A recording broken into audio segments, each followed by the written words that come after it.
నమస్తే, welcome to A1 TV Telugu news. ఇక details చూస్తే ముఖ్యమంత్రి చంద్రబాబు నాయుడు విశాఖపట్నం నగరాన్ని ఎంతో ఇష్టపడతానని చెప్పారు. ఏదైనా మంచి విషయం చెప్పగానే వెంటనే గ్రహించి స్పందించే మనస్తత్వం విశాఖ ప్రజలదని ఆయన ప్రశంసించారు. అభివృద్ధిలో విశాఖపట్నం కీలక పాత్ర పోషించిందిగా ఉండాలని ఆయన అభిప్రాయపడ్డారు.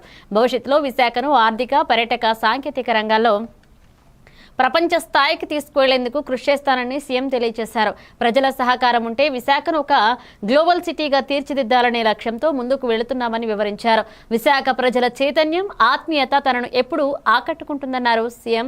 ప్రభుత్వం చేపడుతున్న అభివృద్ధి కార్యక్రమాలపై విశాఖ వాసులు విశ్వాసం చూపుతున్నారని చెప్పారు. విశాఖ నగరానికి విశిష్ట స్థానం ఇవ్వాలని ముఖ్యమంత్రి స్పష్టం చేశారు. ఏదైనా మంచి విషయాలు చెప్తే ఇమీడియట్ గా గ్రాస్ప్ చేసే ఆలోచన ఉండే నగరం. నేను ఎప్పటికీ మర్చిపోలేను. హుదూద్ తుఫాన్ వస్తే నేను హుదూద్ తుఫాన్లో ఇక్కడికి వచ్చి వారం రోజులు నేను ఒక మెసేజ్ ఇచ్చాను. డే 1 ఈ విపత్తు ఎప్పుడూ రాంది, ఇంత పెద్ద విపత్తు వస్తుందని కల్లో కూడా అనుకోలేదు, వచ్చింది. అయితే మనం అందరం కూడా సంయమనంతో సమిష్టిగా దీన్ని ఎదుర్కోవాల్సిన అవసరం ఉంది. మీ అందరికీ మళ్లీ పునరావాసం కల్పించే వరకు, మామూలు స్థితి తీసుకొచ్చే వరకు నేను ఇక్కడే ఉంటాను. ఎప్పటికప్పుడు మీకు ఏం చేస్తాను కూడా చెప్తాను. మీరందరూ దయచేసి ఫాలో కావాలని చెప్పి ఒక్క విజ్ఞప్తి చేస్తే దాన్ని తూచా తప్పకుండా ఆచరించారు. అదే సమయంలో దీపావళి పండుగ వచ్చింది. దీపావళి అంటే పెద్ద ఎత్తున క్రాకర్స్ కాల్చే పండుగ. ఆ సమయంలో రోడ్లంతా కూడా చెట్లన్నీ ఎండిపోయి ఎక్కడికక్కడ కొట్టేసిన తర్వాత ఫైర్ యాక్సిడెంట్ అవుతుంది. ఎవ్వరు కూడా దీపావళి జరుపుకుంటాం, క్రాకర్స్ మాత్రం ఉపయోగించొద్దని ఒక్క మాట చెప్పాను.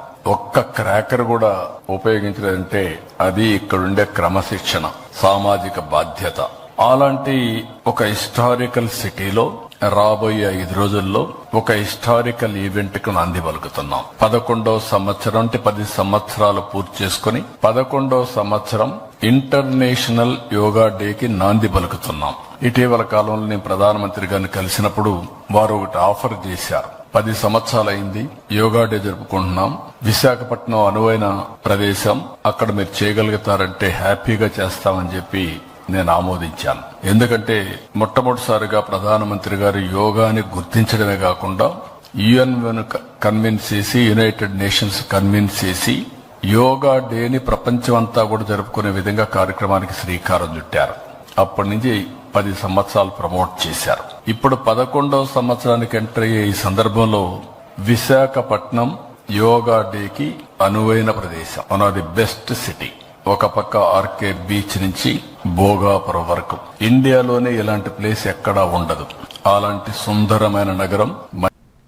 గుంటూరు జైలు నుంచి విడుదలయ్యారు సీనియర్ జర్నలిస్ట్ కొమ్మినేని శ్రీనివాస్. గుంటూరు జిల్లా జైలు నుంచి విడుదలయ్యారు. గత కొంతకాలంగా వివాదాస్పద అంశాల్లో వార్తలు నిలిచిన ఆయనపై నమోదైన కేసుల్లో న్యాయపరమైన ప్రక్రియలు పూర్తయిన నేపథ్యంలో విడుదల చేస్తున్నట్లుగా తెలుస్తోంది. ఇక జైలు వద్దకు పెద్ద సంఖ్యలో జర్నలిస్టులు, అభిమానులు చేరి ఆయనకు ఘన స్వాగతం పలికారు. కొమ్మినేని విడుదలతో ఆయన అనుచరుల్లో ఆనందోత్సాహాలు కనిపించాయి.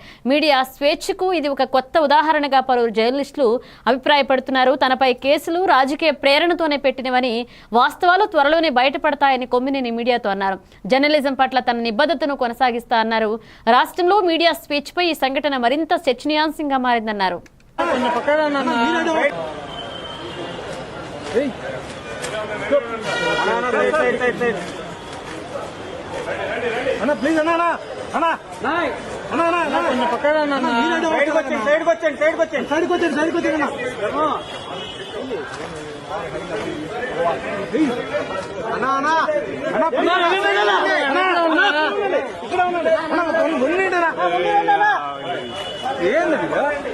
సార్ ఇక్కడ ఉంచండి.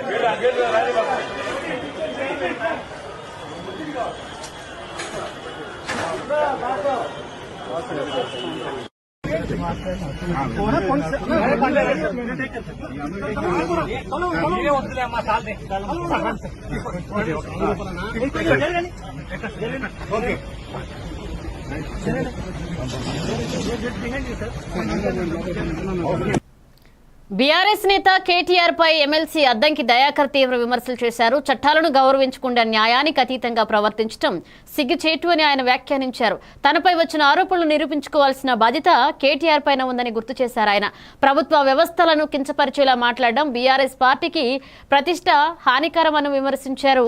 ప్రజాస్వామ్యంలో న్యాయ వ్యవస్థను తక్కువ చేస్తూ వ్యవహరించడం అధికారం కోల్పోయిన నేతలకు సోచిందన్నారు. ఇలాంటి నాయకత్వం పార్టీ భవిష్యత్తుపై ప్రభావం చూపుతుందని హెచ్చరించారు. ప్రతిపక్షంలో ఉన్న బాధ్యతాయుతంగా ప్రవర్తించాల్సిన అవసరం ఉంది అని సూచించారు. తెలంగాణ ప్రజలు అన్ని గమనిస్తున్నారని వారే తగిన తేడా చెప్తారంటూ అద్దంకి దయాకర్ పేర్కొన్నారు. భారత రాజ్యాంగాన్ని, చట్టాలను, న్యాయాలను గౌరవించలేని స్థితికి దిగజారడం అనేది సిగ్గుచేటు. ఎందుకంటే మన మీద వచ్చిన ఆరోపణలు ఏవైనా సరే అవి వాస్తవం కాదు అని నిరూపించుకోవాల్సిన అవసరం ఎవరికైనా ఆరోపింపబడ్డ వాళ్ళ మీద ఉంటది. కానీ కేటీఆర్ కొంచెం చట్టానికి అతీతంగా నేను వ్యక్తిని అన్నట్టుగా, న్యాయానికి అతీతంగా వ్యక్తిని అన్నట్టుగా ప్రవర్తించడం, లేదంటే జులూం చేయడమో లేకపోతే దబాయింపు చేయడమో, ఇవన్నీ కూడా ఈసడింపుకు గురైతే అనే విషయాన్ని తెలుసుకుంటే మంచిది.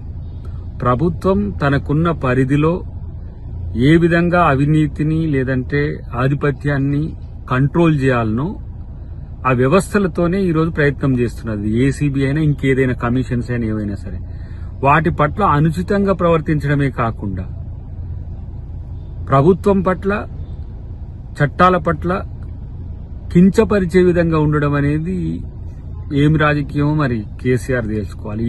ఇలాంటి నాయకునితో నేను సస్టైన్ కావాలని బీఆర్ఎస్ అనుకున్నా, లేదంటే ఇట్లాంటి నాయకత్వంతో రేపు రాజకీయాలు చేయాలన్నా కూడా బీఆర్ఎస్ పార్టీకి నష్టం. అది ఆలోచించుకోవాల్సిన అవసరం ఉందనేది